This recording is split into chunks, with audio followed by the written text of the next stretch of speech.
Indian polity, भारतीय राजनीति शास्त्र का ये अध्याय 55 होगा। अध्याय 55 के अंतर्गत हम यहाँ पे राष्ट्रीय मानवाधिकार आयोग जिसको बोलते हैं नेशनल ह्यूमन राइट्स कमीशन, इनके बारे में पढ़ेंगे। तो आइए हम इसी को शुरू करते हैं। यहाँ पे आपको है कि आयोग की स्थापना, सबसे पहले आप यहाँ पर देखेंगे आयोग की जो स्थापना है वहाँ पर देखिए, राष्ट्रीय मानवाधिकार आयोग एक सांविधिक देखिए सांविधिक मतलब संवैधानिक नहीं, सांविधिक मतलब जो कि संवैधानिक नहीं है, संवैधानिक नहीं है। राष्ट्रीय मानवाधिकार आयोग एक संवैधानिक नहीं है मतलब कॉन्स्टिट्यूशन नहीं है, सांविधिक निकाय है। राष्ट्रीय मानवाधिकार आयोग एक सांविधिक निकाय है। इसका गठन संसद में पारित अधिनियम के अंतर्गत हुआ था, जिसका नाम था मानवाधिकार संरक्षण अधिनियम 1993। अब यहाँ पे एक मिनट इसको देखते हैं। आपको पॉइंट नंबर 1 में यहाँ पे हो गई लिखा हुआ है क्या कि राष्ट्रपति ने 28 सितंबर 1993 को मानवाधिकार संरक्षण संबंधी अध्यादेश जारी किया। तो राष्ट्रपति ने आपको 28 सितंबर 1993 को मानवाधिकार संरक्षण संबंधी अध्यादेश जारी किया। इसके बाद मानवाधिकार विधेयक 1993 संसद के दोनों सदनों द्वारा स्वीकार कर लिया गया और 8 जनवरी 1994 को राष्ट्रपति से इसकी स्वीकृति मिल गई। यह अधिनियम 28 सितंबर 1993 से पूर्व प्रभावी हुआ। यह अधिनियम आपको 28 सितंबर 1993 से पूर्ण प्रभावी हुआ। 28 सितंबर 1993 से ये अधिनियम आपको पूर्ण रूप से प्रभाव में आपको आ गया। तो 8 जून 1994 को राष्ट्रपति से इसकी स्वीकृति मिल गई। इस अधिनियम को 8 जनवरी 1994 को स्वीकृति राष्ट्रपति से मिल गई थी और ये अधिनियम सबसे पहले आपको 28 सितंबर 1993 को राष्ट्रपति ने 28 सितंबर 1993 को मानवाधिकार संरक्षण संबंधी अध्यादेश जारी किया था। अब आप यहाँ पर देखिए, आपको राष्ट्रीय मानवाधिकार आयोग के सांविधिक का मतलब वो होता है कि वह कोई कानून जिसका गठन वह कोई निकाय जिसका गठन आपको संसद में पारित अधिनियम के अंतर्गत होता है, उसी को हम सांविधिक निकाय बोलते हैं। तो अब यहाँ देखिए आपको यहाँ पर कि एक बार फिर से राष्ट्रीय मानवाधिकार आयोग एक सांविधिक निकाय है।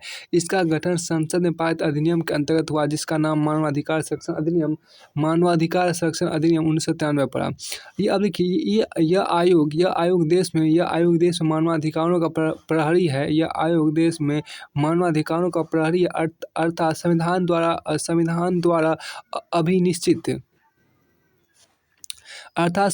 अभिनिश्चित या अंतर्राष्ट्रीय संधियों में निर्मित और भारत में न्यायालयों द्वारा अधिरोपित किए जाने वाले जीवन, स्वतंत्रता, समता और व्यक्तिगत मर्यादा से संबंधित अधिकार।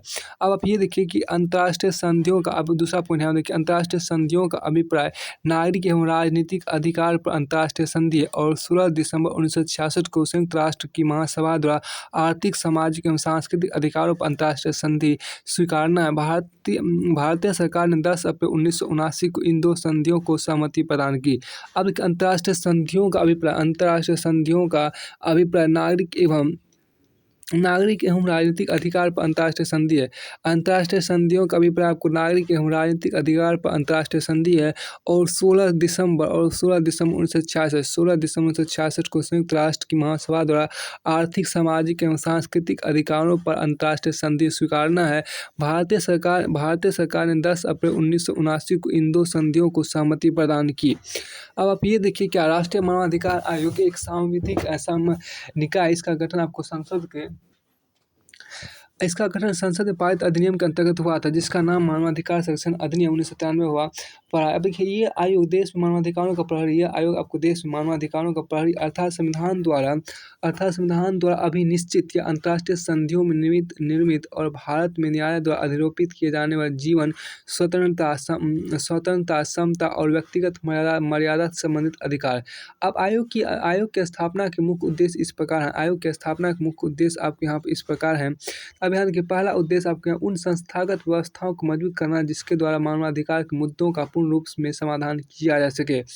उन संस्थागत व्यवस्थाओं को मजबूत करना जिसके द्वारा मानवाधिकार के मुद्दे का पूर्ण रूप में समाधान किया जा सके। दूसरा, अधिकारों के अतिक्रमण को सरकार से स्वतंत्र रूप में अतिक्रमण को सरकार से स्वतंत्र रूप में इस तरह से देखना ताकि सरकार का ध्यान उसके द्वारा मानवाधिकारों की रक्षा की प्रतिबद्धता पर केंद्रित किया जा सके। तीसरा, इस दिशा में किए गए प्रयासों को पूर्ण एवं सशक्त बनाना। तीसरा यहाँ पे इस दिशा में किए गए प्रयासों को पूर्ण एवं सशक्त बनाना। तीसरा आपके यहाँ पे क्या है कि इस दिशा में किए गए प्रयासों को पूर्ण एवं सशक्त बनाना। अब आपको यहाँ देखिए आयोग की संरचना, यहाँ पे देखिए आयोग की संरचना आपको, आयोग एक बहुसदस्यीय संस्था, आयोग जो आपको है ये एक बहुसदस्यीय संस्था, आयोग एक बहुसदस्यीय संस्था है जिसमें एक अध्यक्ष एवं 5 सदस्य होते हैं। आयोग का अध्यक्ष भारत का कोई सेवानिवृत्त मुख्य न्यायाधीश या एक उच्चतम न्यायालय का न्यायाधीश होना चाहिए। एक सदस्य उच्चतम न्यायालय में कार्यरत अथवा सेवानिवृत्त न्यायाधीश, एक उच्च न्यायालय कार्यरत या सेवानिवृत्त मुख्य न्यायाधीश होना चाहिए। अब एक सदस्य उच्चतम न्यायालय में कार्यरत अथवा सेवानिवृत्त न्यायाधीश, एक उच्च न्यायालय का कार्यरत या सेवानिवृत्त मुख्य न्यायाधीश होना चाहिए। 3 अन्य व्यक्तियों को मानवाधिकार संबंधी जानकारी अथवा कार्य अनुभव होना चाहिए। इन पूर्णकालिक सदस्यों के अतिरिक्त आयोग में 7 जिनमें कम से कम एक महिला होनी चाहिए। अन्य पदेन सदस्य भी होते हैं। राष्ट्रीय अल्पसंख्यक आयोग, राष्ट्रीय अनुसूचित जाति एवं राष्ट्रीय अनुसूचित जनजाति आयोग, राष्ट्रीय महिला आयोग के अध्यक्ष, राष्ट्रीय अन्य पिछड़ा वर्ग आयोग, राष्ट्रीय बाल अधिकार सुरक्षा आयोग और विकलांग व्यक्तियों के लिए मुख्य आयुक्त। आयोग के अध्यक्ष एवं सदस्यों की नियुक्ति राष्ट्रपति द्वारा प्रधानमंत्री के नेतृत्व में गठित 6 सदस्यीय समिति की सिफारिश पर होती है। समिति में प्रधानमंत्री, लोकसभा अध्यक्ष, राज्यसभा के उपसभापति, संसद के दोनों सदनों के मुख्य विपक्षी दल के नेता एवं केंद्रीय गृह मंत्री होते हैं। इसके अतिरिक्त भारत के मुख्य न्यायाधीश की सलाह पर उच्चतम न्यायालय के किसी न्यायाधीश अथवा उच्च न्यायालय के किसी मुख्य न्यायाधीश की नियुक्ति हो सकती है। आयोग के अध्यक्ष, देखिए आयोग के अध्यक्ष एवं सदस्यों के कार्यकाल, आयोग के अध्यक्ष एवं सदस्यों का कार्यकाल 3 वर्ष अथवा जब उनकी उम्र 70 वर्ष हो, जो भी पहले होता है, ये पुनः नियुक्ति के लिए पात्र हैं। अब ये पुनः नियुक्ति के पात्र हैं। अपने कार्यकाल के पश्चात आयोग के अध्यक्ष एवं सदस्य केंद्र सरकार अथवा राज्य सरकारों में किसी भी पद के योग्य नहीं होते हैं। राष्ट्रपति अध्यक्ष एवं सदस्यों को उनके पद से किसी भी समय निम्नलिखित परिस्थितियों में हटा सकता है। पहला, यदि वह दिवालिया हो जाए, यदि वह दिवालिया हो जाए, या दूसरा, यदि वह अपने कार्यकाल के दौरान अपने कार्यक्षेत्र से बाहर किसी प्रदत्त रोजगार में संलिप्त होता है, या तीसरा, यदि वह मानसिक और शारीरिक कारणों से कार्य करने में असमर्थ हो, या चौथा, यदि वह मानसिक रूप से अस्वस्थ होता अतः सक्षम न्यायालय ऐसी घोषणा कर लिया। 5वां, यदि वह न्यायालय द्वारा किसी अपराध का दोषी या एवं सजा याफ्ता हो। इसके अतिरिक्त राष्ट्रपति अध्यक्ष तथा किसी भी सदस्य को उसके दुराचरण या अक्षमता के कारण भी पद से हटा सकता है। हालांकि इस स्थिति में राष्ट्रपति इस विषय को उच्चतम न्यायालय में जांच के लिए सौंपेगा। यदि उस जांच के उपरांत उच्चतम न्यायालय इन आरोपों को सही पाता है तो उसकी सलाह पर राष्ट्रपति इन सदस्यों एवं अध्यक्ष को उनके पद से हटा सकता है। तो अब यहाँ पर देखिए अगला कि देखिए आयोग के अध्यक्ष एवं सदस्यों के वेतन, आयोग के अध्यक्ष एवं सदस्यों के वेतन, भत्तों एवं अन्य सेवा शर्तों का निर्धारण केंद्र सरकार द्वारा किया जाता है, परंतु नियुक्ति के उपरांत उनमें अलाभकारी परिवर्तन नहीं किया जा सकता। अब उपरोक्त सभी संबंधों का उद्देश्य आयोग की कार्यशैली को स्वायत्तता, स्वाधीनता तथा निष्पक्षता प्रदान करना है। अब यहाँ देखिए आयोग के कार्य आपको निम्नानुसार आपको है।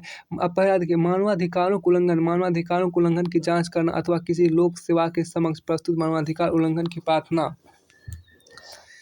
यहाँ पहला आपको मानवाधिकारों के उल्लंघन की पहला आपके यहाँ पे मानवाधिकारों के उल्लंघन की जांच करना अथवा किसी लोक सेवक के समक्ष पहला आपके यहाँ पे मानवाधिकारों के उल्लंघन की जांच करना अथवा किसी लोक सेवक के समक्ष प्रस्तुत मानवाधिकार उल्लंघन की प्रार्थना जिसकी की वो अवहेलना करता हो की जांच स्वप्रेरणा या न्यायालय के आदेश से करना।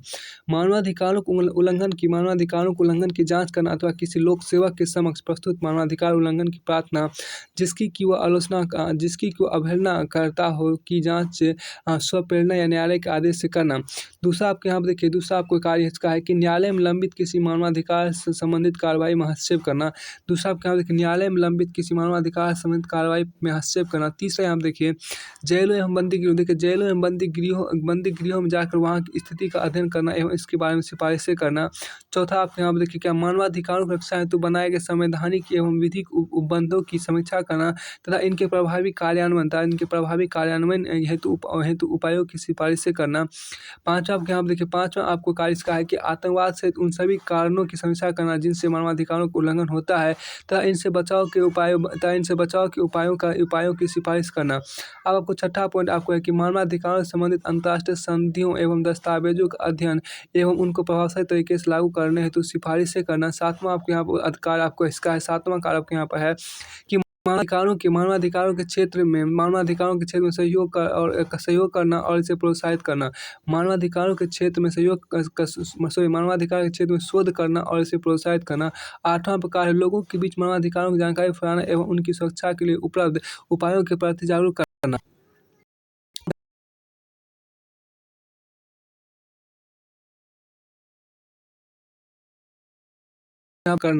नमा आपको यहाँ पर कहा है कि मानवाधिकारों के क्षेत्र में कार्यरत गैर सरकारी संगठनों के प्रयासों की सराहना करना। 10वां आपको यहाँ पर कहा ऐसे आवश्यक कार्यों को करना जो कि मानवाधिकारों के प्रचार के लिए आवश्यक हो। अब देखिए आयोग की कार्यप्रणाली, यहाँ देखिए पहला आपको अगला टॉपिक आयोग की कार्यप्रणाली। देखिए आयोग का प्रधान कार्य दिल्ली में स्थित है तथा वह भारत में अन्य स्थानों पर भी अपने कार्यालय खोल सकता है। आयोग की अपनी कार्यप्रणाली है तथा वह यह करने के अधिकृत है। आयोग की अपनी कार्यप्रणाली तथा वह यह करने के लिए अधिकृत है। आयोग के पास सिविल न्यायालय जैसे सभी अधिकार एवं शक्तियाँ था। इसका क्षेत्र भी आपको न्यायिक है। आयोग केंद्र अथवा राज्य सरकार से किसी भी जानकारी अथवा रिपोर्ट की मांग कर सकता है। आयोग के पास मानवाधिकारों के उल्लंघन से संबंधित शिकायतों की जांच हेतु एक स्वयं का जांच दल है। इसके अतिरिक्त आयोग केंद्र तथा राज्य सरकारों के किसी भी अधिकारी या जांच एजेंसी की सेवाएं ले सकता है। आयोग एवं गैर सरकारी संगठनों के बीच एक प्रभावशाली सहभागिता भी है जो प्रथम दृष्टया मानवाधिकार उल्लंघन की सूचना प्राप्ति में सहायक है। आयोग ऐसे किसी मामले की जांच के लिए अधिकृत नहीं है जिससे घटित हुए 1 वर्ष से अधिक हो गया। आयोग ऐसे किसी मामले की जांच के लिए अधिकृत नहीं है जिससे घटित हुए 1 वर्ष से अधिक हो गया। दूसरे शब्दों में आयोग उन्हीं मामले में जांच कर सकता है जिन्हें घटित हुए 1 वर्ष से कम समय हुआ हो। यहाँ पर आपको देखिए आयोग की सिफारिश पर AM अहमदी की अध्यक्षता में एक समिति गठित की गई। इसमें कहा गया कि आयोग को 1 वर्ष की समाप्ति पर किसी मामले की जांच करने की शक्ति प्रदान की जानी चाहिए यदि तय समय में शिकायत दर्ज न कराने की कोई उचित कारण हो। अब आयोग की सिफारिश पर AM अहमदी की अध्यक्षता में एक समिति गठित की गई। इसमें कहा गया कि आयोग को 1 वर्ष की समाप्ति पर किसी मामले की जांच करने की शक्ति प्रदान की जानी चाहिए यदि तय समय में शिकायत दर्ज न करने की कोई उचित कारण हो।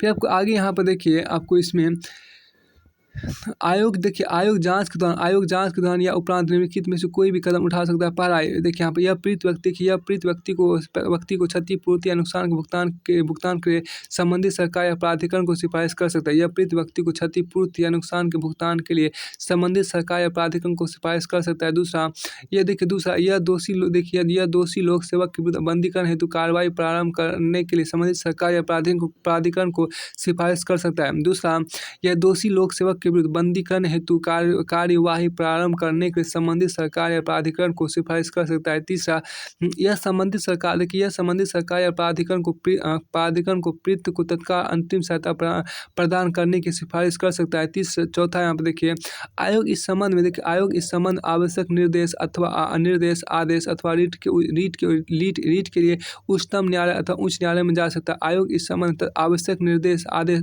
अथवा रीट के उच्चतम न्यायालय अथवा उच्च न्यायालय में जा सकता है। अब हम देखिए आयोग की भूमिका देखिए उक्त बिंदुओं से स्पष्ट है कि आयोग का कार्य वस्तुतः सिफारिश या सलाहकार का होता है। आयोग मानवाधिकार उल्लंघन के दोषी को दंड देने का अधिकार नहीं रखता है। ना ही आयोग पीड़ित को किसी प्रकार की सहायता जैसे आर्थिक सहायता दे सकता है।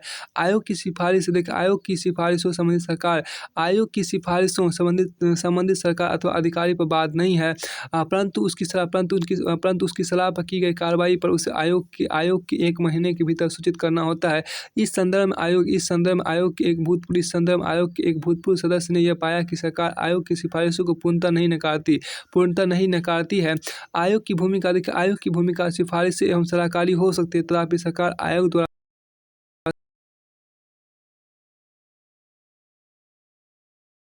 आप देखिए पॉइंट नंबर 6 आपके यहाँ था क्या अब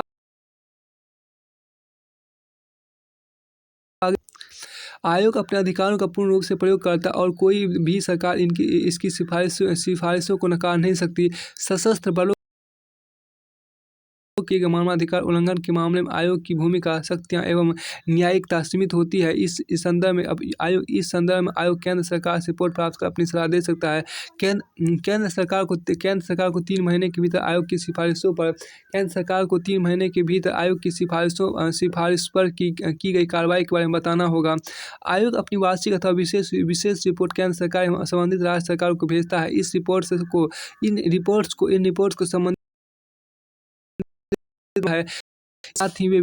इसके साथ ही वे विवरण भी होते हैं जिनमें आयोग द्वारा की गई सिफारिशों पर की गई कार्रवाई का उल्लेख था। ऐसी किसी सिफारिश को न मानने के कारणों का उल्लेख होता है। अब आपको देखिए पॉइंट नंबर 6 में आपको कहता है कि सशस्त्र बल अधिनियम के तहत जल सेना, थल सेना एवं वायु सेना आती है और इसमें केंद्र के अन्य सशस्त्र बल भी शामिल है। आयोग द्वारा गठित A.M. अहमदी समिति ने सशस्त्र बल की परिभाषा दी है कि इसमें सिर्फ जल, थल एवं वायु सेना शामिल होने चाहिए, न कि अर्धसैनिक बल। अब आपका इसमें आते हैं क्या आयोग का देखिए यहाँ पर आयोग का कार्य निष्पादन यहाँ देखिए आयोग ने मानव संबंधी अनेक विषय आयोग ने मानवाधिकार संबंधी अनेक विषय हाथ में लिए हैं जो निम्नलिखित है। पहला, बंधुआ मजदूरी की समाप्ति। दूसरा, रांची, आगरा और ग्वालियर में मानसिक अस्पतालों का संचालन। तीसरा, आगरा स्थित सरकारी सुरक्षागृह महिला का संचालन, जिसमें महिला का संचालन क्या रहता है, महिलाओं का देखिए आगरा स्थित सरकारी सुरक्षागृह महिलाओं का सरकारी सुरक्षागृह का संचालन। भोजन का चौथा आपको देखिए भोजन का अधिकार संबंधित मुद्दे और पांचवा बाल विवाह निषेध अधिनियम 1929 की समीक्षा। छठा देखिए बाल अधिकार पर अभी समय से संबंधित प्रोटोकॉल। सातवां देखिए सरकारी सेवकों द्वारा सरकारी सेवकों द्वारा बच्चों से रोजगार कराने से रोकना। सेवा नियमावली में संशोधन। आठवां बाल श्रम की समाप्ति। नौवां बच्चों के खिलाफ यौन हिंसा पर मीडिया के लिए मार्गदर्शिका। और 10वां महिलाओं एवं बच्चों का अवैध व्यापार, लैंगिक संवेदीकरण के लिए न्यायपालिका के लिए नियम पुस्तक। 11वां यहाँ देखिए 11वां आपके यहाँ पर क्या है, यौन पर्यटन एवं अवैध व्यापार के रोक के लिए संवेदीकरण कार्यक्रम। यौन पर्यटन एवं अवैध व्यापार के रोक के लिए संवेदीकरण कार्यक्रम। 12वां देखिए मातृत्व रक्तचाप तथा मानवाधिकार। 13वां देखिए वृंदावन। 13वां आपको क्या वृंदावन परित्यक्त महिलाओं का पुनर्वास। 14वां कार्यस्थल पर महिला यौन उत्पीड़न को रोकना। 15वां देखिए रेलगाड़ियों में महिला यात्रियों का उत्पीड़न आपको 15 नंबर देखिए। 16 में आपके हाथ से मैला साफ करने की प्रथा का अंत। 17वां आपके यहाँ देखिए दलितों से संबंधित मामले उन पर किए जाने वाले अत्याचारों सहित।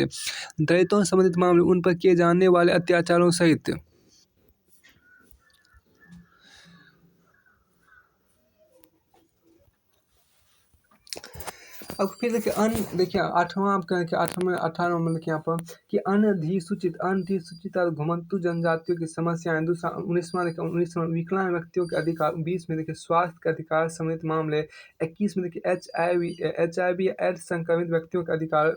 22 में 1999 में ओडिशा तत्कालीन उड़ीसा में आए चक्रवाती तूफान से प्रभावित लोगों के लिए राहत कार्य। 23 में देखिए यहाँ पर 23 में 2001 के देखिए 2001 के गुजरात भूकंप के बाद 2001 के गुजरात भूकंप के बाद 2001 के गुजरात भूकंप के बाद राहत उपायों का अनुसरण। 24 में देखिए जिला परिवार अधिकार प्राधिकार। देखिए 24 में जिला परिवार प्राधिकार। 25 में जनसंख्या नीति विकास में मानवाधिकार। 26 में कानूनों की समीक्षा आतंकवादी एवं विघटनकारी गतिविधि अधिनियम तथा प्रारूप आतंकवाद निवारण विधेयक 2007। 27 में देखिए विद्रोह एवं आतंकवाद प्रभावित क्षेत्रों में मानवाधिकार सेक्शन। देखिए 28 में देखिए पुलिस द्वारा गिरफ्तारी भी शक्ति का दुरुपयोग करने के लिए पुलिस द्वारा गिरफ्तारी भी शक्ति का दुरुपयोग रोकने के लिए दिशा निर्देश। पुलिस द्वारा गिरफ्तारी भी शक्ति का दुरुपयोग रोकने के लिए दिशा निर्देश। अब 29 में यहाँ पर देखिए 29 में देखिए राज्य या नगर पुलिस मुख्यालय मानवाधिकार सेवा का गठन। 30 में देखिए हिरासत में आपको हिरासत में मौत बलात्कार यंत्रणा को रोकने के लिए उठाए गए कदम। 31 में आपकी यंत्रणा के खिलाफ अभिसमय को अपनाना। जिनेवा सम्मेलनों के लिए अतिरिक्त प्रोटोकॉल। जिनेवा सम्मेलनों के अतिरिक्त प्रोटोकॉल। तो 32 में देखिए देश के एक शरणार्थी। 32 में देश के लिए एक शरणार्थी कानून को अपनाने पर चर्चा। 33 में देखिए पुलिस बंदी केंद्रों में संरचनात्मक सुधार। 34वां देखिए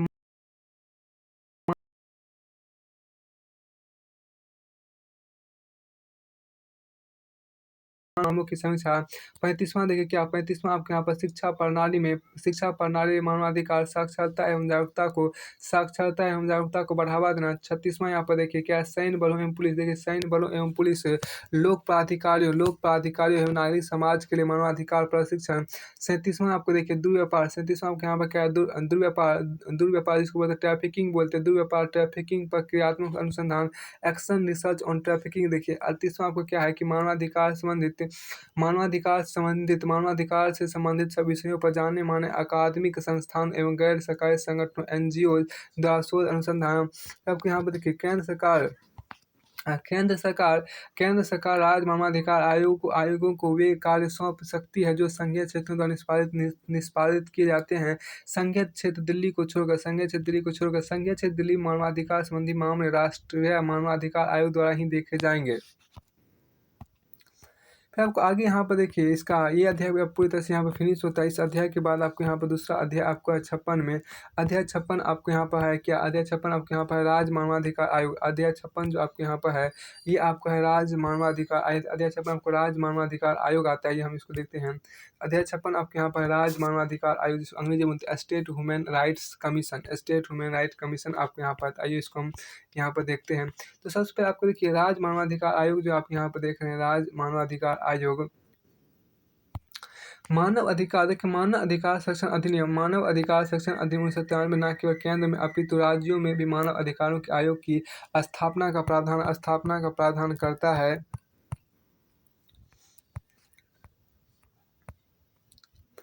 देखिए मानव अधिकार सेक्शन अधिनियम 1993 में न केवल केंद्र में अपितु राज्यों में भी मानव अधिकार आयोग की स्थापना का प्रावधान करता है। अब इसमें देखिए क्या कि राज्य मानवाधिकार आयोग का मुख्यालय ऐसे स्थान पर स्थित होगा जैसा कि राज्य सरकार अधिसूचना जारी करके विनिर्दिष्ट करे।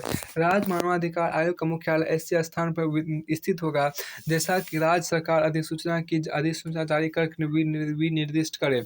अब यहाँ पर दूसरा आपको यहाँ पर है देखिए, अब तक देश के 26 राज्यों ने 26 राज्यों ने आधिकारिक राजपत्र देखिए अब तक देश के 26 राज्यों ने आधिकारिक राजपत्र अधिसूचना के माध्यम से मानव मानव अधिकार आयोग की स्थापना की है। अब देखिए ये राज्य हैं 2019 तक देखिए ये राज्य असम, आंध्र प्रदेश, तेलंगाना, आंध्र प्रदेश और तेलंगाना के संयुक्त आयोग है। आंध्र प्रदेश और तेलंगाना के संयुक्त आयोग है। बिहार, छत्तीसगढ़, गुजरात, गोवा, हिमाचल प्रदेश, जम्मू और कश्मीर, केरल, कर्नाटक, मध्य प्रदेश, महाराष्ट्र, मणिपुर, ओडिशा, पंजाब, राजस्थान, तमिलनाडु, उत्तर प्रदेश, पश्चिम बंगाल, झारखंड, सिक्किम, उत्तराखंड, हरियाणा, त्रिपुरा और मेघालय।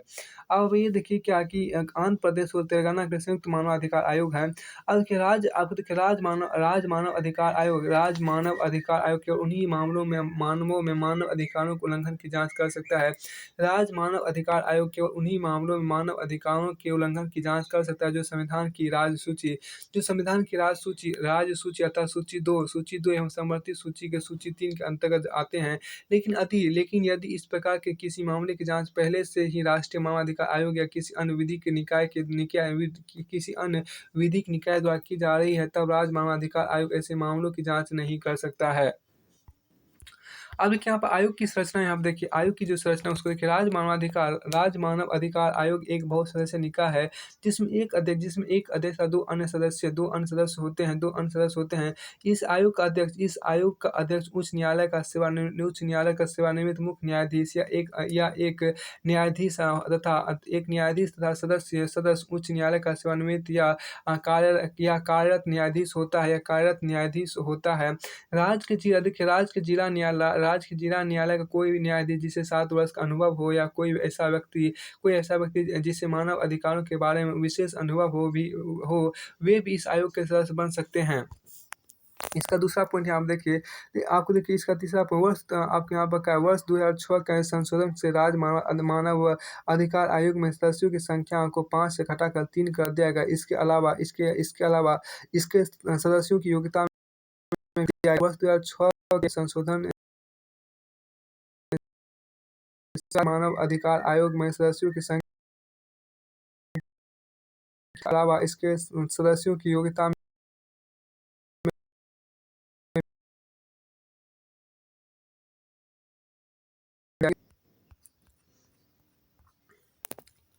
देखिए इस आयोग के अध्यक्ष एवं अन्य सदस्यों की नियुक्ति राज्यपाल एक समिति की अनुशंसा पर करते हैं। इस समिति में प्रमुख के रूप में राज्य का मुख्यमंत्री होता है। इसके अलावा विधानसभा अध्यक्ष, राज्य का गृह मंत्री तथा राज्य विधानसभा में विपक्ष का नेता अन्य सदस्य के रूप में होते हैं। जब राज्य में विधान परिषद भी होती है तो विधान परिषद का अध्यक्ष एवं विधान परिषद में विपक्ष के नेता भी इस समिति के सदस्य होते हैं। इसके अलावा एक सदस्य के रूप में राज्य उच्च न्यायालय के मुख्य न्यायाधीश से परामर्श के बाद राज्य के उच्च न्यायालय के एक कार्यरत न्यायाधीश या जिला न्यायालय के एक कार्यरत न्यायाधीश को राज्य मानव अधिकार आयोग में नियुक्त किया जाता है। फिर आपको आगे यहाँ पर देखिए कि आयोग के अध्यक्ष एवं अन्य सदस्यों का कार्यकाल 3 वर्ष या 70 वर्ष की आयु दोनों में से जो भी पहले होता है। ये पुनः नियुक्ति के लिए पात्र है। आयोग से कार्यकाल पूरा होने के बाद अध्यक्ष एवं अन्य सदस्य ना तो केंद्र सरकार और ना ही राज्य सरकार के अधीन कोई सरकारी पद ग्रहण कर सकते हैं। राज्य मानव अधिकार आयोग के अध्यक्ष एवं अन्य सदस्यों की नियुक्ति राज्यपाल करते हैं, लेकिन उनके पद से केवल राष्ट्रपति हटा सकते हैं, ना कि राज्यपाल।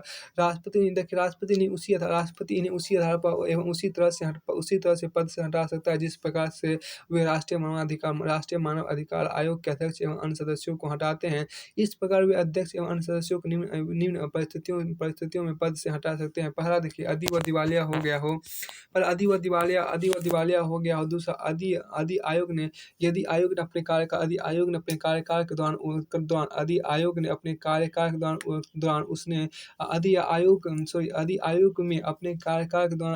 दौरान उसने कोई लाभ का पद धारण कर लिया। यदि आयोग लाभ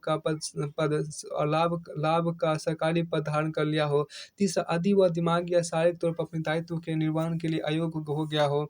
चौथा यदि वह मानसिक रूप से यदि वह मानसिक रूप से अस्वस्थ तथा सक्षम न्यायालय द्वारा उसे अक्षम घोषित कर दिया गया हो तथा यदि 5वां देखिए आपको यहाँ पर यदि किसी अपराध के संबंध में उसे दोषी सिद्ध किया गया हो तब उसे कारावास की सज़ा दी गई हो। इसके अलावा यहाँ पर देखिए क्या इसके अलावा राष्ट्रपति आयोग के अध्यक्ष एवं अन्य सदस्यों को भी कदाचार या अक्षमता के आधार पर भी पद से हटा सकता है। हालाँकि इन मामलों में राष्ट्रपति मामले को जाँच के लिए उच्चतम न्यायालय के पास भेजते हैं तथा अधि उच्चतम न्यायालय जाँच के उपरांत मामले को सही पाता है तो वह राष्ट्रपति को इस बारे में सलाह देता है। उसके उपरांत राष्ट्रपति अध्यक्ष एवं अन्य सदस्यों को पद से हटा देते हैं।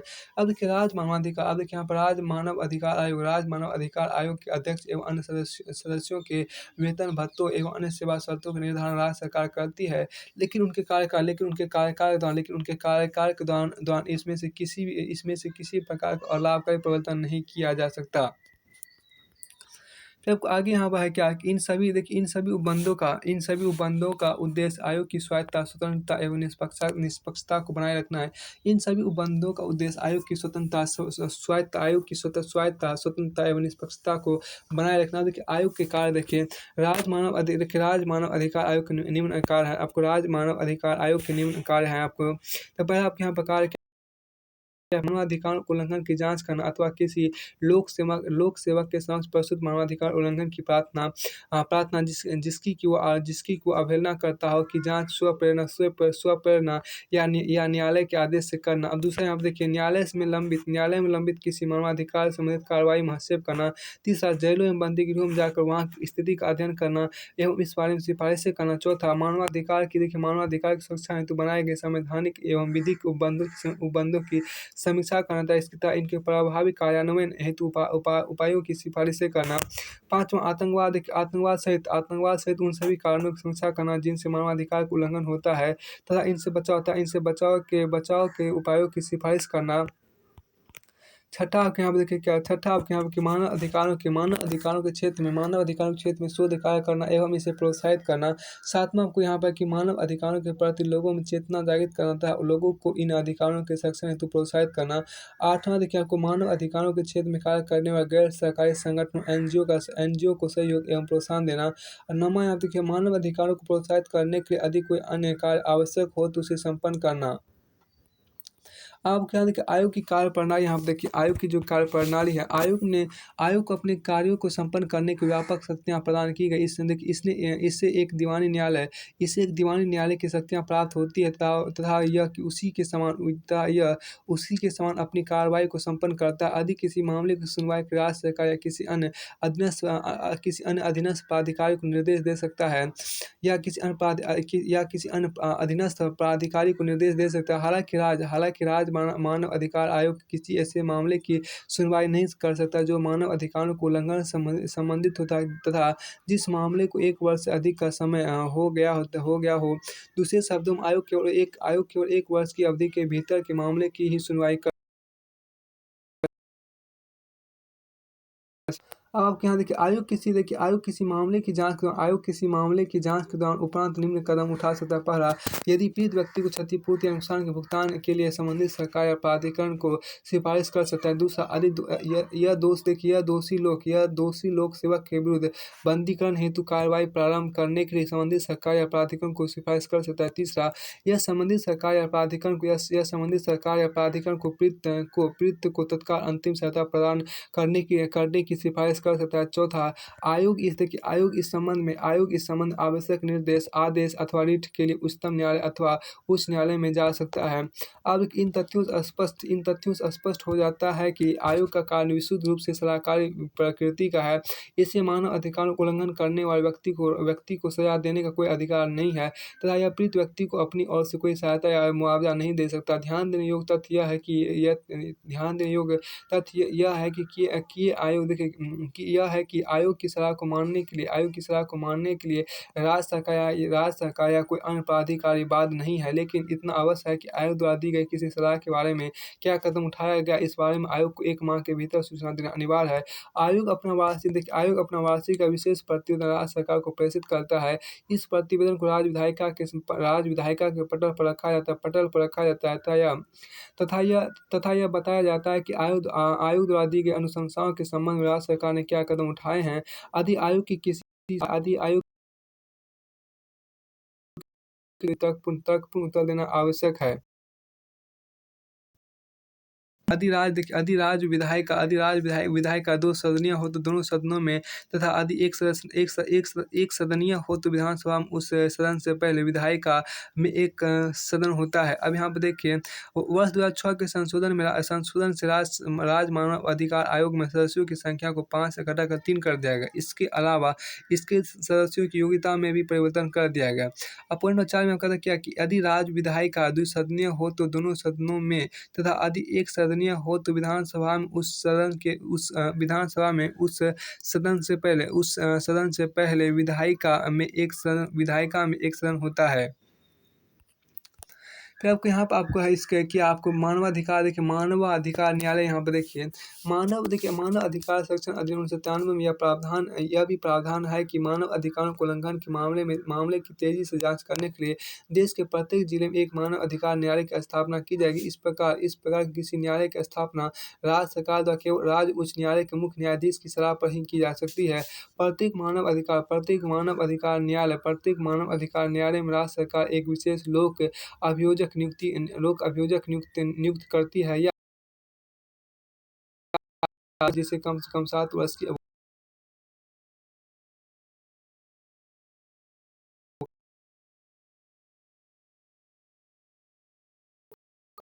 मानवाधिकार संरक्षण संशोधन अधिनियम 2019 के विभिन्न प्रावधान और विशेषता आपको निम्न है। पर इसमें प्रावधान किया गया कि एक व्यक्ति जो कि सर्वोच्च न्यायालय का न्यायाधीश रह चुका हो, भारत के मुख्य न्यायाधीश सहित राष्ट्रीय मानवाधिकार आयोग के अध्यक्ष पर नियुक्त होने के लिए अर्ह होगा, मतलब योग्य होगा। दूसरा देखिए इसने राष्ट्रीय मानवाधिकार आयोग की सदस्य संख्या बढ़ाकर 2 से 3 कर दिया, जिसमें अनिवार्य रूप से एक महिला भी होगी। इन सदस्यों को मानवाधिकार संबंधी विषयों का ज्ञान और व्यावहारिक अनुभव होना अनिवार्य है। अब तीसरा यहाँ देखिए क्या तीसरा आपके यहाँ पर कहा गया इसके द्वारा राष्ट्रीय पिछड़ा वर्ग, राष्ट्रीय बाल अधिकार संरक्षण आयोग तथा मुख्य आयुक्त दिव्यांगजन के अध्यक्षों को राष्ट्रीय मानवाधिकार संरक्षण आयोग का पदेन सदस्य बना दिया गया है। इसके द्वारा राष्ट्रीय मानवाधिकार संरक्षण आयोग तथा राज्य मानवाधिकार संरक्षण आयोगों के अध्यक्ष तथा सदस्यों का कार्यकाल 5 वर्ष से घटाकर 3 वर्ष कर दिया गया है। उन्हें पूर्ण नियुक्ति के लिए अर्हता भी प्रदान की गई है। अब कि इसने व्यवस्था दी कि एक व्यक्ति जो उच्च न्यायालय का न्यायाधीश, मुख्य न्यायाधीश सहित रह चुका है, राज्य मानवाधिकार संरक्षण आयोग का अध्यक्ष बनाया जा सकता है। छठा यहाँ तक इसने व्यवस्था दी कि केंद्र सरकार मानवाधिकार संबंधी कार्य राज्य सरकार आयोग को सौंप सकती है। देखिए इसने व्यवस्था दी कि केंद्र सरकार मानवाधिकार संबंधी कार्य राज्य मानवाधिकार आयोग को सौंप सकती है, जो कि संघीय क्षेत्र दिल्ली को छोड़कर द्वारा निष्पादित किए जाते हैं। संघीय क्षेत्र दिल्ली से संबंधित मानवाधिकार संबंधी मामले राष्ट्रीय मानवाधिकार आयोग द्वारा ही देखे जाएंगे। सातवां इसने व्यवस्था दी कि राष्ट्रीय मानवाधिकार आयोग के महासचिव सेक्रेटरी जनरल एनएचआरसी अध्यक्ष के नियंत्रणाधीन सभी प्रशासनिक एवं वित्तीय शक्तियों का उपयोग करेंगे। न्यायिक कार्यों एवं विधायन यानी कानून बनाने की शक्तियों के अलावा। आठवां यहाँ पर क्या है कि देखिए इसने व्यवस्था दी कि राज्य मानवाधिकार आयोग के सचिव अध्यक्ष के नियंत्रणाधीन सभी प्रशासनिक एवं वित्तीय शक्तियों का उपयोग करेंगे। फिर आपको यहाँ पर देखिए क्या कि यहाँ से ये अध्याय पूरी तरह से फिनिश होता है। आपको यहाँ पर अगला अध्याय है अध्याय नंबर 57। आपका देखिए यहाँ पर अध्याय नंबर 57 जो आपके यहाँ पर वो आपको है अध्ययन 57 आपको यहाँ पर केंद्रीय सूचना आयोग है। केंद्रीय सूचना आयोग जिसको अंग्रेजी में बोलते हैं सेंट्रल इन्फॉर्मेशन कमीशन, CIC बोलते हैं। CIC मतलब सेंट्रल इन्फॉर्मेशन कमीशन। यहाँ पर देखिए इसमें आप ये देखिए कि केंद्रीय सूचना आपके यहाँ देखिए केंद्रीय सूचना आयोग की स्थापना वर्ष 2005 में केंद्रीय सूचना आयोग की स्थापना वर्ष 2005 में वर्ष 2005 में केंद्र सरकार द्वारा की गई थी। इसकी स्थापना सूचना का अधिकार अधिनियम 2005 के अंतर्गत शासक के राजपत्र अधिसूचना के माध्यम से की गई थी। इस प्रकार यह एक संवैधानिक निकाय नहीं है। अब केंद्रीय सूचना आयोग की स्थापना वर्ष 2005 में केंद्र सरकार द्वारा की गई थी। इसकी स्थापना सूचना का अधिकार अधिनियम 2005 के अंतर्गत शासक के राजपत्र अधिसूचना के माध्यम से की गई थी। यह इस प्रकार यह एक संवैधानिक निकाय नहीं है।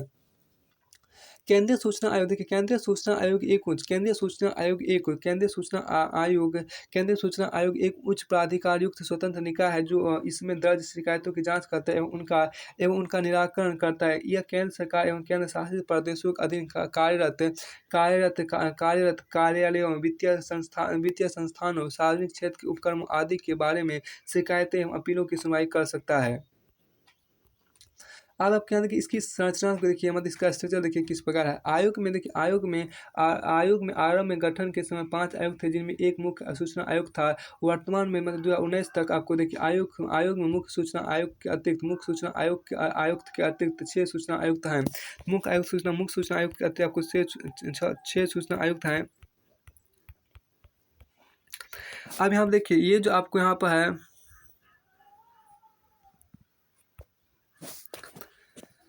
6 सूचना आयुक्त इन सभी की नियुक्ति देखिए इन सभी की नियुक्ति राष्ट्रपति द्वारा एक समिति की सिफारिश पर की जाती है जिसमें प्रमुख रूप में प्रधानमंत्री लोकसभा में विपक्ष का नेता एवं प्रधानमंत्री द्वारा मनोनीत एक कैबिनेट मंत्री होता है। अब आपको देखिए दूसरा नंबर में जब लोकसभा में विपक्ष का नेता इस समिति में नहीं होता तो लोकसभा में विपक्ष में सबसे बड़े दल के नेता को इस समिति का सदस्य माना जाता है। जब लोकसभा में आपके यहाँ पर क्या कि जब लोकसभा में विपक्ष का नेता इस समिति में नहीं होता तो लोकसभा में विपक्ष के सबसे बड़े दल के नेता को इस समिति का सदस्य माना जाता है।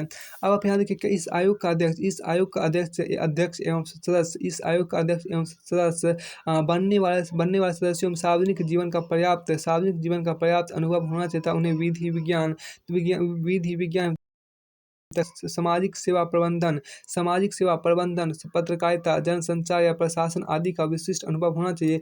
उन्हें संसद या किसी राज्य विधानमंडल का सदस्य नहीं होना चाहिए। वे किसी राजनीतिक दल से संबंधित कोई लाभ का पद धारण न करते तथा कोई लाभ का व्यापार या उद्यम भी न करते अब देखिए कार्यकाल एवं सेवा शर्त यहाँ देखिए कार्यकाल एवं सेवा शर्तें मुख्य सूचना आयुक्त एवं अन्य आयुक्त ऐसी अवधि है।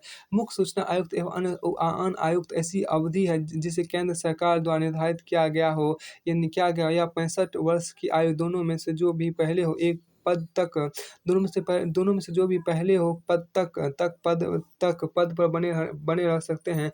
उन्हें पूर्ण नियुक्ति की पात्रता नहीं होती है। अब आपके यहाँ देखिए तीसरा पॉइंट आपके ये है क्या कि जब सूचना आयुक्त और देखिए कार्यकाल एवं सेवा शर्त देखिए मुख्य सूचना आयुक्त एवं अन्य आयुक्त ऐसी अवधि जिसे केंद्र सरकार द्वारा निर्धारित किया गया हो या 65 वर्ष की आयु दोनों में से जो भी पहले हो तक पद पर बने रह सकते। उन्हें पूर्ण नियुक्ति या पात्रता नहीं होती। उन्हें पूर्ण नियुक्ति की पात्रता नहीं होती है। अब यहाँ पर देखिए इसमें आपको पॉइंट नंबर 3 आपके कहता क्या है कि जब सूचना आयुक्त मुख्य सूचना आयुक्त के रूप में कार्य करने हेतु योग्यताधारी होता है तो वह भी 5 वर्ष से अधिक अपने पद पर नहीं रह सकता। जब मुख्य सूचना आयुक्त के रूप में कार्य करने हेतु योग्यताधारी होता है तो वो भी 5 वर्ष से अधिक अपने पद पर नहीं रह सकता। अब आगे यहाँ पर देखिए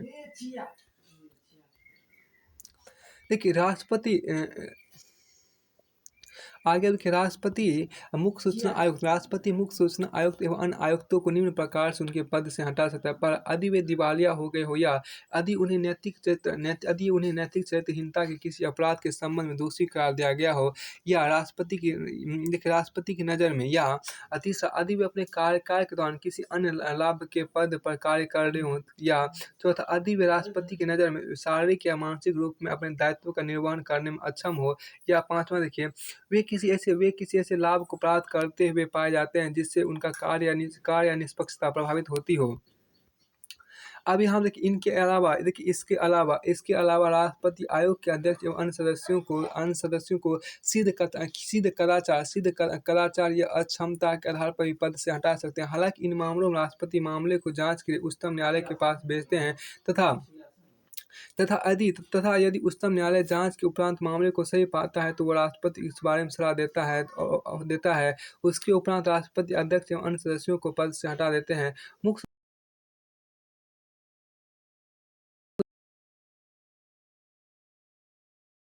सेवा काल में उनके सेवा काल में उनके सेवा परिवर्तन नहीं किया जा सकता। पॉइंट में लिखा हुआ है कि उसे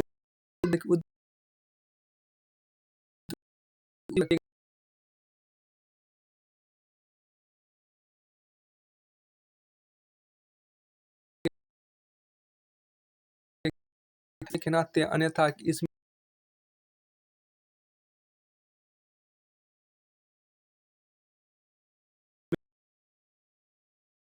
प्राप्त करें।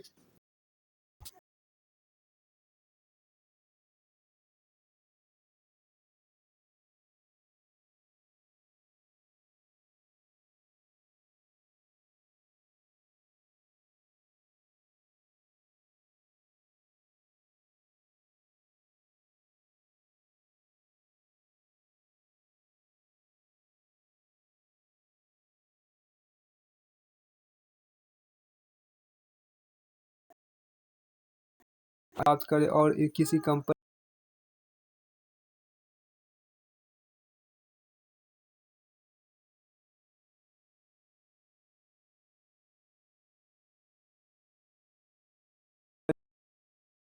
किसी व्यक्ति से प्राप्त नहीं जानकारी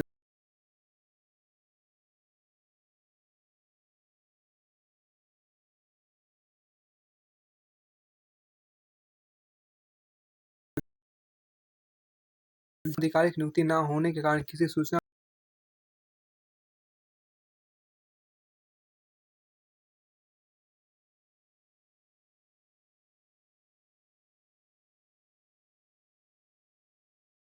चाहिए गई जानकारी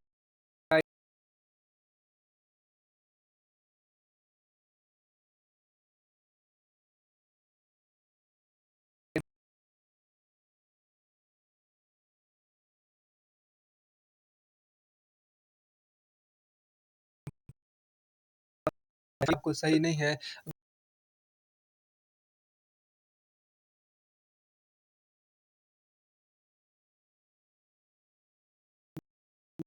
संबंधित कोई अन्य मामला प्राप्ति संबंधित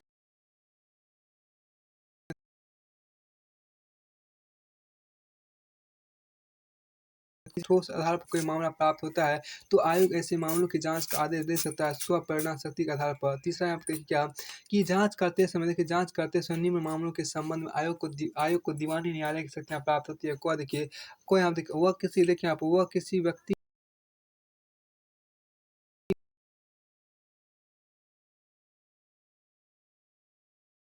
शपथ के रूप में साक्ष्य प्रस्तुत करने का आदेश दे सकता है। हम देखिए किसी दस्तावेज को मंगाना या उसकी जांच करना।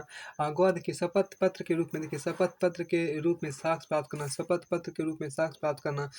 यहाँ पे देखिए देखिए यहाँ पे किसी न्यायालय या कार्यालय से सार्वजनिक दस्तावेज को मंगाना, किसी न्यायालय या कार्यालय से सार्वजनिक दस्तावेज को मंगाना।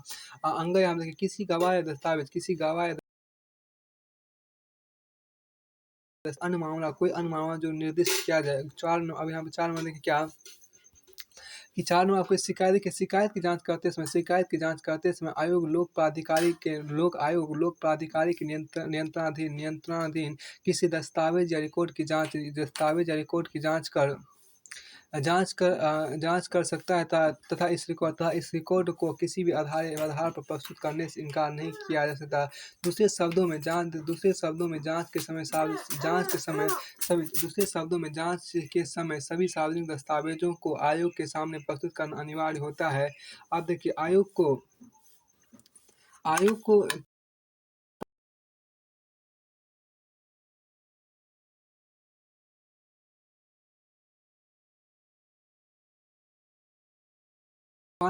ये शक्ति प्राप्त है कि वो लोग प्राधिकार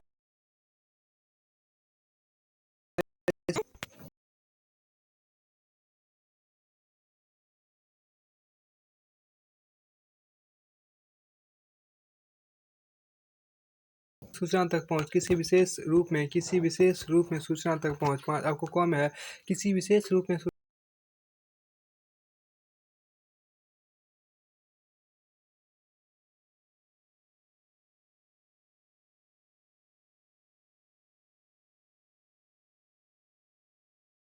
सूचनाओं के प्रकार या किसी सूचना का प्रकाशन। सूचनाओं के प्रकार या किसी सूचना का प्रकाशन घ में आप क्या है कि रिकॉर्ड के प्रबंधन। घ में आपको क्या है रिकॉर्ड के प्रबंधन, रख-रखाव एवं विनिष्टीकरण की रीतियों में किसी प्रकार का आवश्यक परिवर्तन। अंग में आपको है सूचना के अधिकार। देखिए सूचना के अधिकार के बारे में प्रशिक्षण की व्यवस्था। च में आपको आपको है इस अधिनियम के अनुपालन के संदर्भ में लोक प्राधिकारी से वार्षिक प्रतिवेदन प्राप्त करना। और 6 में आपको यहाँ पर है कि आवेदक द्वारा चाहिए गई जानकारी के ना मिलने पर या उसे क्षति होने पर लोक प्राधिकारी को इसका मुआवजा देने का आदेश करना। अब जो हम आपको यहाँ पे कि जो हम आपको यह है कि इस अधिनियम के अंतर्गत अर्थदंड लगाना अर्थात जुर्माना ठोकना तथा जो हम आपके किसी याचिका को अस्वीकार करना। अब यहाँ पर देखिए पॉइंट नंबर 5 में आपको यहाँ पे कहा गया कि आयोग लोक सूचना अधिकारी पर ₹250 प्रतिदिन के हिसाब से जुर्माना लगा सकता है, जो अधिकतम ₹25,000 हो सकता है। यह दोषी अधिकारी के विरुद्ध अनुशासनात्मक कार्रवाई की सिफारिश भी कर सकता है। आयोग लोक सूचना अधिकारी पर ₹250 प्रतिदिन के हिसाब से जुर्माना लगा सकता है, जो अधिकतम ₹25,000 हो सकता है। यह दोषी अधिकारी के विरुद्ध अनुशासनात्मक कार्रवाई की सिफारिश भी कर सकता है। अब 6 नंबर आपके यहाँ पे देखिए क्या है कि इस अधिनियम के क्रियान्वयन के संदर्भ में आयोग अपना वार्षिक प्रतिवेदन केंद्र सरकार को प्रस्तुत करता है। केंद्र सरकार इस प्रतिवेदन को दोनों सदनों के पटल पर रखती है। साथ ही देखिए यहाँ पर जब कोई लोक प्राधिकार इस अधिनियम का पालन नहीं करता तो आयोग इस संबंध में आवश्यक कार्रवाई कर सकता है। ऐसे कदम उठा सकता है जो इस अधिनियम का अनुपालन सुनिश्चित करे।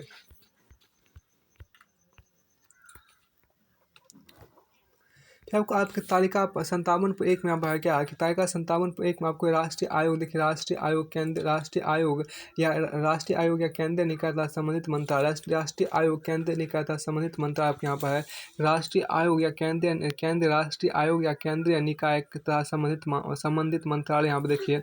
केंद्रीय सूचना आयोग देखिए आयोग या निकाय। आप एक कॉलम आपके यहाँ पर सूचना आयोग या निकाय है तो एक यहाँ पर जो आपको पहला जो आपको कॉलम है इस कॉलम को सूचना है। आप इस कॉलम में आपको आयोग या निकाय है तो दूसरे कॉलम जो आप यहाँ पर है इस दूसरे कॉलम में आपको इसके किस मंत्रालय के अंतर्गत आते हैं वो आपको यहाँ पर दिया गया है। तो सबसे पहले आपको देखिए केंद्रीय सूचना आयोग जो आपको है वो कार्मिक मंत्रालय के अंतर्गत आते हैं। केंद्रीय सूचना आयोग आपको कार्मिक मंत्रालय के अंतर्गत आते हैं। वित्त आयोग देखिए वित्त आयोग जो आपका है वो वित्त आयोग आपको वित्त मंत्रालय के अंतर्गत आते हैं। वित्त आयोग आपको वित्त मंत्रालय के अंतर्गत आते हैं। फिर आपको यहाँ पर संघ लोक सेवा आयोग जो है वो आपको कार्मिक मंत्रालय के अंतर्गत ही आते हैं। अंतर्राज्यीय परिषद जो आपको यहाँ पर देखिए अंतर्राज्यीय परिषद जो है वो आपको गृह मंत्रालय अंतर्राज्यीय परिषद जो है वो गृह मंत्रालय के अधीन आते हैं। कर्मचारी चयन आयोग देखिए कर्मचारी चयन आयोग भी आपको कार्मिक मंत्रालय के अंतर्गत ही आते हैं। राष्ट्रीय अनुसूचित जाति आयोग जो आपको है राष्ट्रीय अनुसूचित जाति आयोग जो है वह राष्ट्रीय अनुसूचित जाति आयोग जो है वो सामाजिक न्याय एवं अधिकारिता मंत्रालय के अंतर्गत आते हैं। राष्ट्रीय अनुसूचित जाति आयोग जो आपको है वो आपको सामाजिक न्याय एवं अधिकारिता मंत्रालय के अंतर्गत आते हैं। फिर आपको आगे यहाँ देखिए राष्ट्रीय अनुसूचित जनजाति आयोग, राष्ट्रीय अनुसूचित जनजाति आयोग जो है वो राष्ट्रीय अनुसूचित जनजाति आयोग जो है वो आपको जनजातीय जनजातीय मामलों का मंत्रालय है। फिर आपको आगे यहाँ पर है क्या कि केंद्रीय सतर्कता आयोग, केंद्रीय सतर्कता आयोग जो है वो आपको कार्मिक मंत्रालय के अंतर्गत ही आते हैं। केंद्रीय सतर्कता आयोग कार्मिक मंत्रालय के अंतर्गत ही आते हैं। क्षेत्रीय परिषदें आपको गृह मंत्रालय के अंतर्गत आते हैं। फिर आपको आगे यहाँ पर है क्या केंद्रीय अन्वेषण ब्यूरो भी कार्मिक मंत्रालय के अंतर्गत ही आते हैं। केंद्रीय अन्वेषण ब्यूरो भी कार्मिक मंत्रालय के अंतर्गत ही आते हैं। राष्ट्रीय अनुसंधान एजेंसी एनआईए जो आपको है वो आपको गृह मंत्रालय के अंतर्गत आते हैं। भाषाई अल्पसंख्यकों के जो आयुक्त हैं वो आपको अल्पसंख्यक मामलों का मंत्रालय है। भाषाई अल्पसंख्यक आयुक्त जो आपको है वो भाषाई अल्पसंख्यकों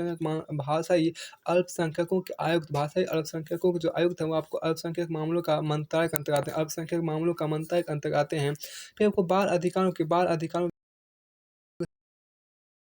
जो है वह महिला वर्गों के देखिए पिछड़े वर्गों के राष्ट्रीय आयोग जो आपको है वो आपको सामाजिक न्याय एवं अधिकारिता मंत्रालय के अंतर्गत आते हैं। पिछड़े वर्गों के राष्ट्रीय आयोग जो आपको है वह सामाजिक न्याय एवं अधिकारिता मंत्रालय के अंतर्गत आते हैं।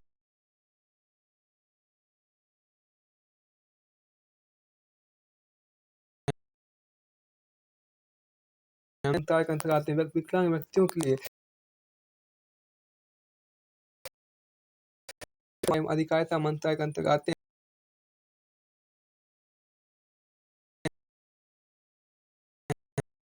केंद्रीय समाज कल्याण बोर्ड जो आपको यहाँ पर है बोर्ड आपको महिला एवं बाल विकास मंत्रालय के अंतर्गत केंद्र आते हैं। उत्तर पूर्व परिषद जो आप यहाँ देख उत्तर पूर्व परिषद आपको उत्तर पूर्व क्षेत्र विकास मंत्रालय के अंतर्गत आते हैं। उत्तर पूर्व परिषद जो आपको है वो आपको उत्तर पूर्व क्षेत्र विकास मंत्रालय के अंतर्गत आते हैं।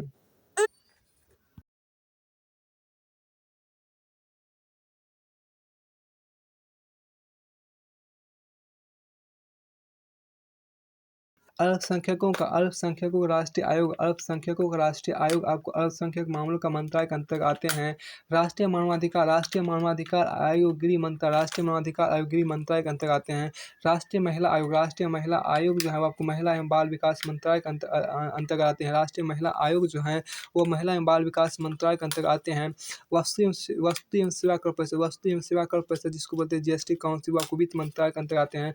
वस्तु एवं सेवा कर परिषद मतलब जीएसटी काउंसिल को वित्त मंत्रालय के अंतर्गत आते हैं। लोकपाल जो आपको है ये लोकपाल को कार्मिक मंत्रालय के अंतर्गत आते हैं। राष्ट्रीय अन्वेषण अभिकरण जो है जिसको एनआईए बोलते हैं, एनआईए आपको गृह मंत्रालय के अंतर्गत आते हैं। भारत के महान्यायवादी मतलब attorney general of India, attorney general of India विधि एवं न्याय मंत्रालय के अंतर्गत आते हैं। भारत के महान्यायाभिकर्ता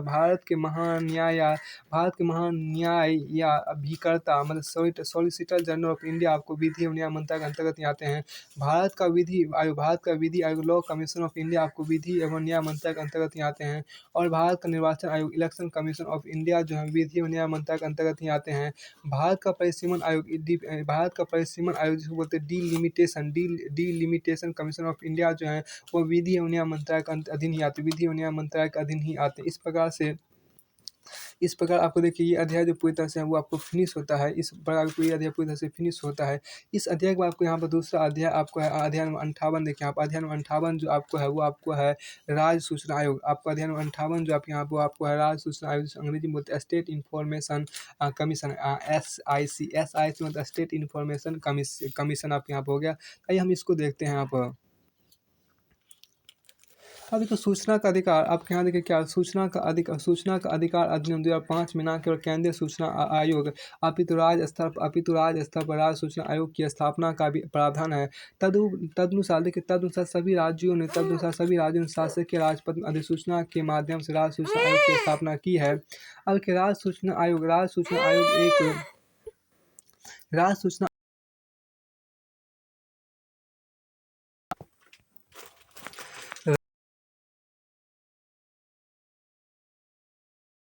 जो इसमें दर्ज शिकायतों की जांच करता है उनका निराकरण करता है। यह संबंधित राज्य सरकार के अधीन राज्य सरकार के अधीन कार्यरत कार्यालयों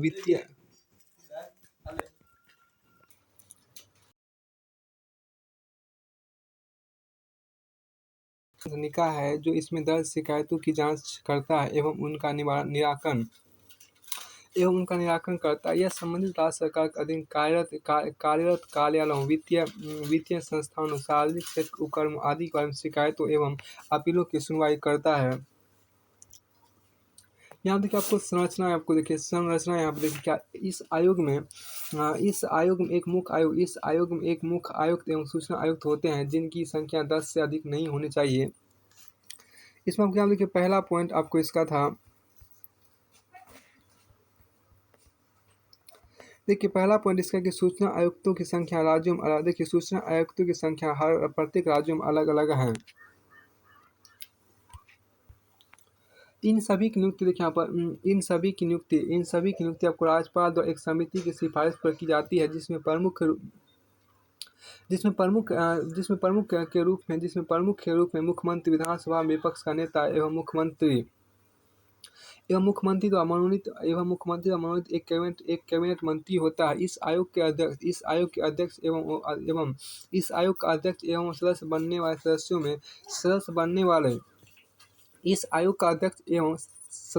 वाले सदस्यों में सार्वजनिक जीवन का पर्याप्त अनुभव होना चाहिए तथा उन्हें विधि, विज्ञान एवं तकनीकी, सामाजिक सेवा, प्रबंधन, पत्रकारिता, जनसंचार या प्रशासन आदि का विशिष्ट अनुभव होना चाहिए। उन्हें संसद या किसी राज्य विधानमंडल का सदस्य नहीं होना चाहिए। वे किसी राजनीतिक दल से संबंधित कोई लाभ का पद धारण न करते तथा वे कोई लाभ का व्यापार या उद्यम भी न करते हो। इसमें देखिए दूसरा आपको था, जब विधानसभा में विपक्ष का नेता इस समिति में नहीं होता है तो विधानसभा में विपक्ष के सबसे बड़े दल के नेता को इस समिति का सदस्य माना जाता है। जब विधानसभा में विपक्ष का नेता इस समिति में नहीं होता है तो विधानसभा में विपक्ष के सबसे बड़े दल के नेता को इस समिति का सदस्य माना जाता है। अब आपके यहाँ पे देखिए क्या आया, आपके यहाँ पे क्या कार्यकाल एवं सेवा शर्त, यहाँ पे देखिए कार्यकाल एवं सेवा शर्त देखिए राज्य मुख्य, देखिए यहाँ पर राज्य मुख्य सूचना आयुक्त एवं अन्य राज्य सूचना आयुक्त केंद्र सरकार द्वारा निर्धारित अवधि या 65 वर्ष की आयु दोनों में से जो भी पहले हो तक पद पर बने रह सकते हैं तो उन्हें पुनः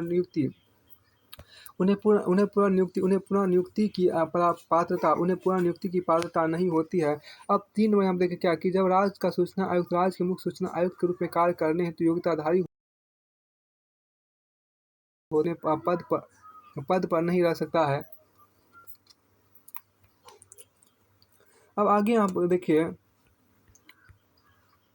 आपके देखिए राज्यपाल मुख्य सूचना आयुक्त एवं अन्य राज्य सूचना आयुक्तों को निम्न प्रकार से उनके पद से हटा सकता है। पहला, यदि वे दिवालिया हो गए हों या यदि उन्हें नैतिक चरित्रहीनता के किसी अपराध के संबंध में दोषी करार दिया गया हो राज्यपाल की नज़र में, या तीसरा, यदि वे अपने कार्यकाल के दौरान किसी अन्य लाभ के पद पर कार्य कर रहे हो, या चौथा, यदि वे राज्यपाल की नज़र में वे शारीरिक या मानसिक रूप से अपने दायित्वों का निर्वहन करने में अक्षम हो, या पाँचवां, वे किसी ऐसे लाभ को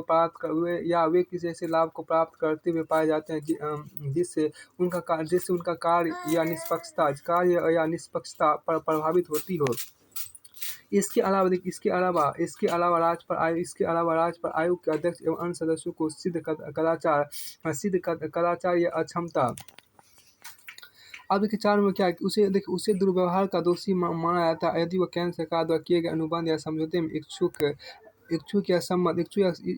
या संबंध हो, या ऐसे अनुबंध या समझौते के लाभ में किसी रूप में सम्मिलित हो या सदस्य होने के नाते, अन्यथा इससे कोई लाभ या परिलब्धि प्राप्त करे और किसी कंपनी के अन्य सदस्यों के साथ संयुक्त रूप में कोई लाभ या परिलब्धि प्राप्त करे।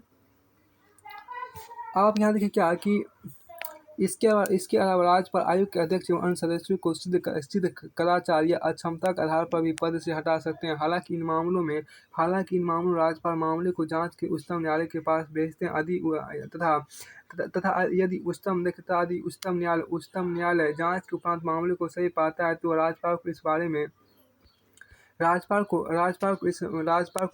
सलाह देता है। उसके उपरांत राज्यपाल अध्यक्ष एवं अन्य सदस्यों को पद से हटा देते हैं। अब राज्य के मुख्य सूचना आयुक्त के वेतन, भत्ते एवं अन्य सेवा शर्त केंद्र सरकार द्वारा निर्धारित किया जाएगा। इसी प्रकार इसी प्रकार अन्य सूचना आयुक्तों के वेतन, भत्ते एवं अन्य सेवा शर्त केंद्र सरकार द्वारा निर्धारित किया जाएगा, लेकिन उनके सेवा काल में उनके वेतन, भत्ते एवं अन्य सेवा शर्तों में कोई अलाभकारी परिवर्तन नहीं किया जा सकता। अब क्या देखिए शक्तियाँ एवं कार्य, यहाँ देखिए शक्तियाँ एवं कार्य, यहाँ देखिए राज्य सूचना आयोग के कार्य एवं शक्तियाँ इस प्रकार है। पर आयोग का यह दायित्व है कि वे किसी व्यक्ति से पात्र निम्न जानकारी एवं शिकायतों के निराकरण के पर को जन सूचना अधिकारियों की नियुक्ति न होने के कारण किसी सूचना को प्रस्तुत करने में असमर्थ रहा हो। खोए में यहाँ पर खो देखिए उसे चाहिए गई जानकारी देने से मना कर दिया गया हो, उसे चाहिए गई जानकारी निर्धारित समय में प्राप्त ना हो पाई हो। घ देखिए यहाँ पर यदि उसे लगता हो कि सूचना के एवज में मांगी गई फीस सही नहीं है। च देखिए यदि उसे लगता है कि उसके द्वारा मांगी गई सूचना अपर्याप्त, झूठी या भ्रामक है। तथा झ देखिए सूचना प्राप्ति से संबंधित कोई अन्य मामला। अब दूसरा देखिए यदि किसी ठोस आधार पर कोई मामला प्राप्त होता है तो आयोग ऐसे मामले की जांच का आदेश दे सकता है।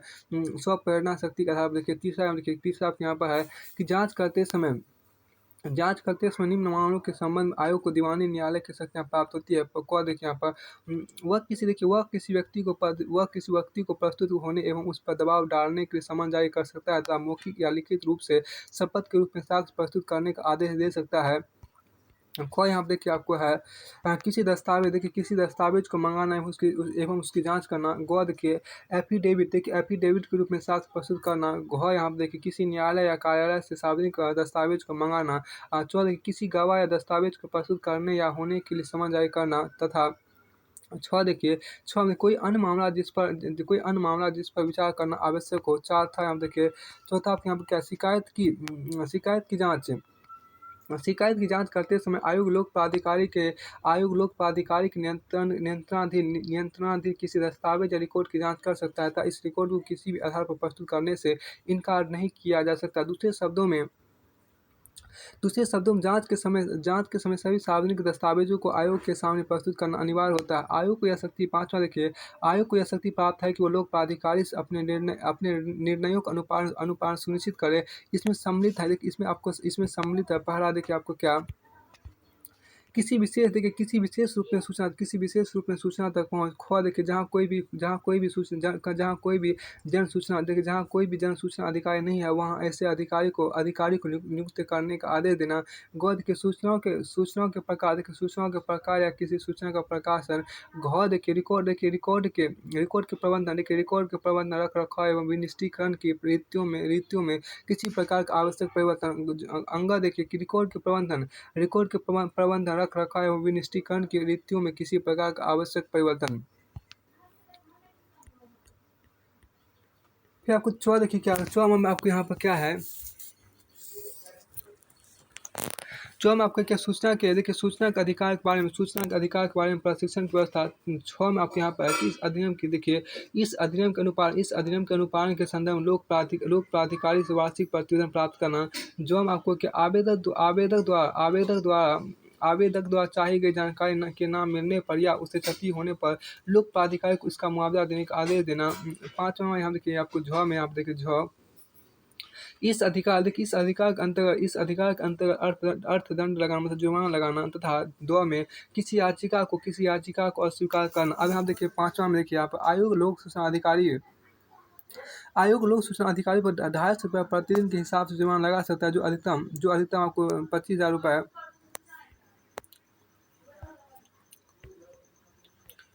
फिर आपको यहाँ पर है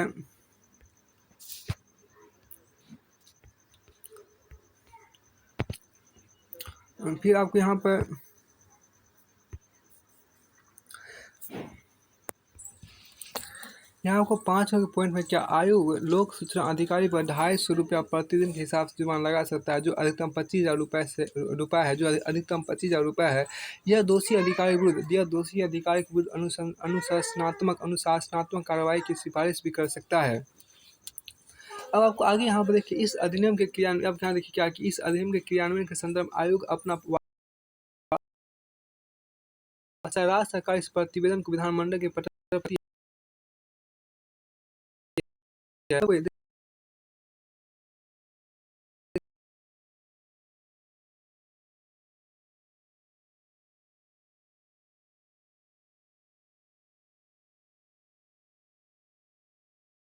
करें। अब देखिए सूचना अधिकार संशोधन अधिनियम 2019 देखिए सूचना अधिकार संशोधन अधिनियम 2019 देखिए सूचना अधिकार संशोधन अधिनियम 2019 की प्रमुख विशेषता एवं प्रावधान निम्नलिखित है, जिसमें पहला आपके यहाँ देखिए प्रावधान मुख्य सूचना आयुक्त तथा कोई सूचना आयुक्त उतनी अवधि तक पद पर बना रहेगा जितनी जितनी केंद्र सरकार निश्चित करे। इसके पहले यह अवधि अर्थात कार्यकाल 5 वर्ष के लिए नियत था। अब दूसरा देखिए मुख्य सूचना आयुक्त एवं सूचना आयुक्त के वेतन भत्ते तथा सेवा शर्त केंद्र सरकार द्वारा निर्धारित होगी। इस संशोधन के पहले मुख्य सूचना आयुक्त का वेतन भत्ते तथा सेवा शर्त मुख्य चुनाव आयुक्त के समकक्ष थी, मुख्य चुनाव आयुक्त के समकक्ष मतलब बराबर थी तथा एक सूचना आयुक्त की सेवा शर्त एवं वेतन भत्ते आदि चुनाव आयुक्त के समकक्ष थे। अब देखिए तीसरा देखिए संशोधन अधिनियम के अनुसार राज्य मुख्य सूचना आयुक्त और राज्य सूचना आयुक्त के वेतन भत्ते तथा सेवा शर्त केंद्र सरकार निर्धारित करेगी। संशोधन के पहले राज्य मुख्य सूचना आयुक्त और राज्य सूचना आयुक्त के वेतन भत्ते तथा सेवा शर्त क्रमशः चुनाव आयुक्त तथा राज्य सरकार के सचिव के समकक्ष थे। चौथा आपके यहाँ के संशोधन द्वारा उन प्रावधानों को हटा दिया गया जिनमें मुख्य सूचना आयुक्त राज्य मुख्य सूचना आयुक्त और राज्य सूचना आयुक्त की पूर्व की सरकारी सेवाओं के एवज में प्राप्त सेवानिवृत्ति लाभ पेंशन आदि के विरुद्ध उनके वेतन में कटौती की जाती है। यहाँ से देखिए आपको ये अध्याय पूरी तरह से फिनिश होता है। इस अध्याय के बाद आपको दूसरा जो अध्याय है वो आपको अध्याय नंबर 59 है। अध्याय 59 में कहता है अध्याय 59 जो आपको है, जिसमें आपको यहाँ पे अध्याय नंबर 59 जो आपके यहाँ पर है आपको ये है क्या, तो ये यहाँ पर आपको है केंद्रीय सतर्कता आयोग है। केंद्रीय सतर्कता आयोग जिसको बोलते हैं सेंट्रल विजिलेंस कमीशन बोलते हैं। केंद्रीय सतर्कता आयोग को बोलते हैं केंद्रीय विजिलेंस कमीशन बोलते हैं, CVC बोलते हैं। CVC मतलब केंद्रीय सतर्कता आयोग बोलते हैं, सेंट्रल विजिलेंस कमीशन। इसकी चर्चा अगले वीडियो में करेंगे।